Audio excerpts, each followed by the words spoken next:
अस्सलाम वालेकुम दोस्तों। आज का व्लॉग हमारा फैमिली व्लॉग के हवाले से है, जो कि उसके नेगेटिव पहलू को उजागर करता है। तो आज हम यही डिस्कस करेंगे इसके नेगेटिव पहलू, जो कि आज हम हंसी टीवी के तवज्जुह से आपको बताएंगे कि इसके नेगेटिव पहलू क्या है और इसके बारे में उनके क्या तासुरात हैं। जी सुनिए।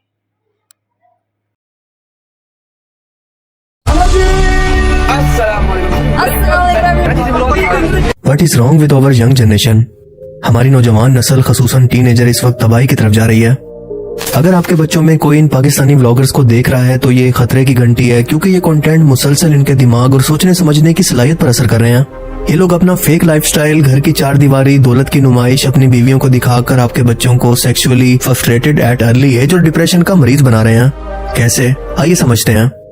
लेकिन इससे पहले ये समझ लें कि व्लॉगिंग कहते किसे हैं। व्लॉगिंग दरअसल एक ब्लॉग ही है, लेकिन वीडियो के फॉर्मेट के अंदर, जिसमें आप अपने किसी इवेंचुअली या दिन भर के किसी इंसिडेंट को रिकॉर्ड करके इंटरनेट पर डालते हैं। फैमिली व्लॉगिंग एक ऐसी कैटेगरी है जिसके अंदर व्लॉगर्स अपनी फैमिली के लोगों के साथ व्यूअर्स की ऐसी अटैचमेंट बनाने के अंदर कामयाब हो जाते हैं कि वो रोज इनको देखने के लिए खिंचा चलाए, किसी नशे की तरह।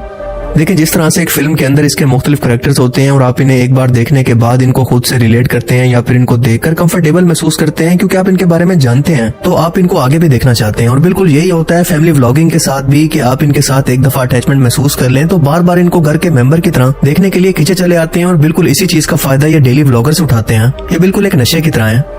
यूट्यूब पर देखी जाने वाली तमाम वीडियोस में से 80% यही फैमिली व्लॉगिंग होती है। मुख्तलिफ रिसर्चेस बताती हैं कि इन्हें देखने वाले इसके किसी नशे की तरह आदी हो जाते हैं। नशा जो कि इंसान की फिजिकल हेल्थ को तबाह करता है, तो ये डेली व्लॉगर्स आपकी दिमागी कंडीशन को तबाह करते हैं, जिसका डायरेक्ट ताल्लुक आपकी फिजिकल हेल्थ के साथ है। इस वक्त पाकिस्तान के अंदर यूट्यूब पर जितने भी फैमिली व्लॉगर्स हैं जिन्हें यूथ फॉलो कर रही है, सबके सब इलिटरेट और जाहिल हैं। इनकी कोई इखलाकी तरबियत नहीं है, ना ये दीन का इल्म रखते हैं ना दुनिया का। अगर आपको मेरी इस बात पर कोई शक हो तो इनकी फैमिली व्लॉगिंग स्किल्स के अंदर अपनी प्राइवेसी को कंप्रोमाइज करने, अपनी फैमिली को कंटेंट के तौर पर बेचने के अलावा इनकी कोई अचीवमेंट बता दें कि इन लोगों ने जिंदगी के अंदर कुछ ऐसा अचीव किया है जो कि बाकी नौजवान नस्ल के लिए मोटिवेशन हो, इनके लिए इंस्पिरेशन हो। इन फीमेल व्लॉगर्स को तो ठरकी अवामी काफी है, जबकि मेल व्लॉगर्स को अपनी बीवियों को पेश करना पड़ता है ताकि वो व्यूज को हासिल कर सकें। और सोने पे सुहागा कि ये फीमेल व्लॉगर्स इतनी डम्ब हैं और इतनी बेवकूफ हैं कि इन्हें गानों की आवाज खुदा की इंसान से कलाम करने की आवाज लगती है। महसूस कर दो, मतलब ये कि अल्लाह ताला बंदे को कह रहा है कि मुझे टाइम तो दो, कहीं से कुछ तो करो। और इतने गैरतमंद हैं कि अपनी शादी समेत अपनी प्राइवेट लाइफ को सोशल मीडिया पर लाकर दुनिया के सामने खोलकर बयान करते हैं, जैसे ये इनके घर का नहीं बल्कि पूरे पाकिस्तान का पर्सनल मसला है। तो बताएं कि ऐसे लोगों का तालीम और शऊर से क्या ताल्लुक है। पाकिस्तान के अंदर इन लोगों ने व्लॉगिंग के मतलब को बिल्कुल बदल दिया है, और वो ये है कि अपने घर की औरतों को बेचना, अपनी प्राइवेसी, घर की चार दीवारी को दुनिया के सामने दिखाना और फखर से बताना कि मैं इस बेगैरती से हर महीने कितना ज्यादा पैसा कमा रहा हूँ। ये लोग दिन ब दिन इन मैच्योर और टीनेजर बच्चों के दिमाग के अंदर वल्गैरिटी का जहर भर रहे हैं। बेतुके फैशन, नाच गाना, दौलत की नुमाइश, फॉरेन टूर्स, इस सब का पैसा आपकी इसी अटेंशन से ही आता है, जो कि आप अपने सब काम छोड़कर इनको देते हैं। और बदले में ये आपको अपने घर की औरतें दिखाकर, अपनी प्राइवेसी दिखाकर आपको डिप्रेशन देते हैं, और अपने घर की औरतों को सरेआम दिखाते हुए इनको जरा शर्म और गैरत महसूस ही नहीं होती। आज इनके लिए बीवी, बच्चे, प्राइवेसी सब कुछ सिर्फ और सिर्फ कंटेंट ही है, जिसे दिखाकर ही आपको सोचने पर मजबूर करेंगे कि आपकी लाइफ नामुकम्मल है, आपके पास ऐसा कुछ भी नहीं है, जबकि इनकी जिंदगी के अंदर बस खुशियां ही खुशियां और पैसा ही पैसा है। पर ये हकीकत नहीं है, क्योंकि इन डेली व्लॉगर्स की लाइफ भी आपकी तरह ही होती है, डिप्रेशन, मुश्किलात के अंदर भरी हुई, परेशानियों से भरी, लेकिन आपको ये हमेशा वही कुछ दिखाते हैं जो कि ये दिखाना चाहते हैं। और सबसे बढ़कर ये तमाम वीडियो स्क्रिप्टेड होती हैं, यानी कई घंटों की वीडियोस को रिकॉर्ड करने के बाद कुछ सेकंड्स के ऐसे क्लिप निकाले जाते हैं जिन्हें देखकर आपको लगे कि यार इनकी लाइफ तो कितनी इंटरेस्टिंग है और मेरी लाइफ कितनी बोरिंग। इन लोगों का तो आपस के अंदर घर में किसी से कोई झगड़ा ही नहीं होता। इनकी लाइफ कितनी परफेक्ट है, ये अपनी लाइफ के अंदर कितना खुश हैं, जबकि ऐसा नहीं होता। क्या आप तस्वुर कर सकते हैं कि दुनिया में कोई शख्स ऐसा भी मौजूद हो जिसको कोई परेशानी ना हो या फिर उसकी लाइफ के अंदर कोई प्रॉब्लम ना हो? हम जानते हैं कि ऐसा नामुमकिन है, लेकिन डेली व्लॉगर्स की लाइफ को देखकर तो बिल्कुल ऐसा ही लगता है। सो ये सब कुछ फेक होता है, जिसको देख देख कर आपको डिप्रेशन होने लगता है, क्योंकि आप अपनी लाइफ को इनसे कंपेयर करने लगते हैं। इनकी कुछ मिनट की वीडियो भी स्क्रिप्ट और एक्टिंग से बनाई जाती है, क्योंकि ये लोग ना चाहते हुए भी ऐसी हरकतें करते हैं जो कि इन्हें करना बिल्कुल पसंद नहीं है। यानी बीवियों को सामने लाकर दिखाना, इन्हें रिकॉर्ड करना, foreign tours, fake prank, fake lifestyle, जिन्हें देखने के लिए यंग जनरेशन भागती हुई इनके पीछे आएगी, और इसके पीछे मोटिवेशन इनके लिए सिर्फ और सिर्फ पैसा। इसके अलावा इन लोगों को एंटरटेनमेंट, सोशल नॉर्म्स और सोशल वैल्यूज से कोई लेना देना नहीं। इन लोगों को देख देख कर बच्चे क्या सीख रहे हैं, और इनकी इन्हीं हरकतों को देखकर, इन्हीं की तरह कैमरा उठाकर इन मैच्योर हरकतें करके इन्हीं की तरह बनना चाहते हैं। इन फैमिली व्लॉगर्स को इसका जरा भी एहसास नहीं है कि बच्चों के दिमाग पर इनका क्या असर होता है। और यही लोग हैं जो कि इन बच्चों की ज़हनी तौर पर तरबियत कर रहे हैं, क्योंकि अगर इन डेली व्लॉगर्स की आप चैनल एनालिटिक्स को देखें तो आपको पता चलेगा कि इनकी फॉलोइंग के अंदर 80% तक तो बच्चे हैं, क्योंकि जाहिर है कि कोई मैच्योर इंसान तो इस तरह के कंटेंट को कंज्यूम नहीं कर सकता। यही बच्चे हैं जो कि इनके लाइफस्टाइल को देखकर, इनके कंटेंट को देखकर इनसे इंस्पायर हो रहे हैं और इन्हीं की तरह बनना चाहते हैं। बार बार इनके लग्जरी लाइफस्टाइल को देखकर वो एक बार तो जरूर सोचते हैं कि काश ये सब कुछ मेरे पास भी होता। ज्यादातर इस तरह के फैमिली व्लॉग्स के अंदर इस तरह के लोग शामिल हैं जिनके पास कोई शुरू से टैलेंट नाम की चीज है ही नहीं, क्योंकि टैलेंट की पहली डिमांड होती है कि ऑर्गेनिक यानी खुद के जेन्युइन कंटेंट को बनाना, और ये लोग तो इस पहले टेस्ट के अंदर ही फेल हो जाते हैं।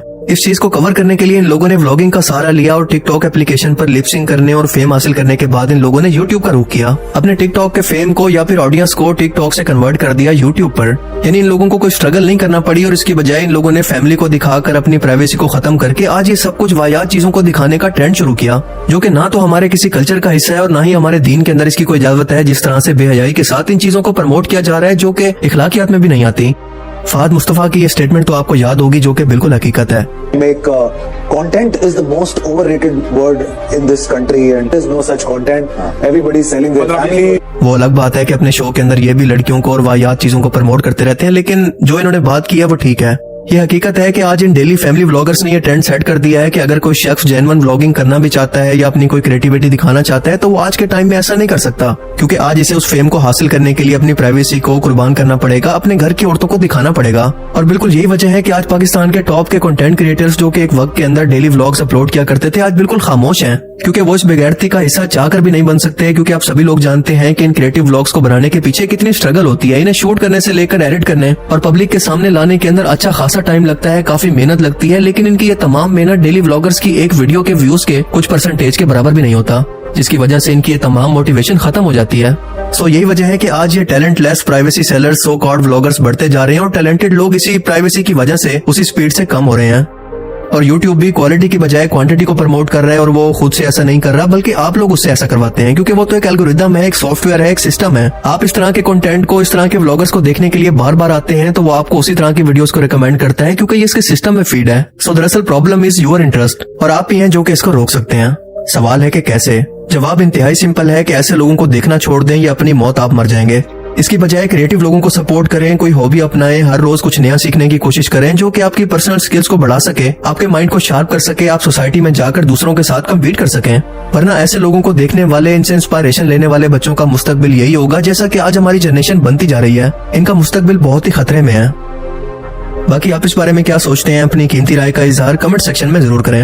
अब मैं मिलूंगा आपसे एक ऐसी नई इंटरेस्टिंग वीडियो में। तब तक के लिए अपना बहुत सा ख्याल रखिएगा। Thanks for watching this video. अल्लाह हाफिज। जी दोस्तों, आपने सुना हर चीज़ के पॉजिटिव और नेगेटिव पहलू होते हैं। जैसे कि आजकल हमारे कंटेंट फैमिली जो व्लॉगिंग कर रहे हैं उसमें क्या-क्या दिखाया जा रहा है, ये तो आपने हँसी टीवी की ज़बानी सुन ही लिया। तो कोशिश की जाए कि हम इसे अवॉइड करें और अपनी प्राइवेसी का ख़्याल रखें, और कोई ज़रूरत नहीं बताने की कि हमें हमारे ज़िंदगी में क्या हो रहा है और क्या नहीं हो रहा। तो आज की वीडियो आपको कैसी लगी कमेंट सेक्शन में ज़रूर बताइएगा। अगली वीडियो के लिए अल्लाह हाफ़िज़।